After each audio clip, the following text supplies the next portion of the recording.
নেত্রকোনা হাওরে এখন নবান্নের হাওয়া বইছে। কেউ কাটছেন সোনালী ধান, কেউ বা ব্যস্ত মাড়াইয়ে। ধান কাটা ও মাড়াইয়ে সনাতন পদ্ধতির সাথে সমতালে চলছে প্রযুক্তির ব্যবহার।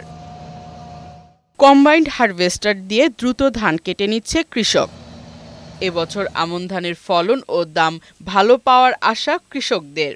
মোটামুটি ভালো হয়েছে, ভালো ক্ষেত হয়, তা আশাবাদী 7 থেকে 8 মণ ধান হওয়ার দেওয়া আছে। আল্লাহর রহমতে অনেক ভালো ধান হয়েছে। আল্লাহর রহমতে ধান খুবই আল্লাহর রহমত ভালো হয়েছে, ফল হয়েছে। 1100 টাকা বাজার আছে ধানের। কৃষি সম্প্রসারণ অধিদপ্তর জানিয়েছে, জেলায় এবছর প্রায় 1,36,900 হেক্টর জমিতে আমনের আবাদ হয়েছে। যদি কোনো প্রাকৃতিক বিপর্যয় না হয় তাহলে আশা করছি যে এই ফসল কৃষক সুন্দরভাবেই গড়ে তুলতে পারবে। কৃষি সম্প্রসারণ অধিদপ্তরের উপপরিচালক আমিরুল ইসলাম জানান, এ পর্যন্ত 63% জমির ধান কাটা শেষ হয়েছে। ফলনও সন্তোষজনক।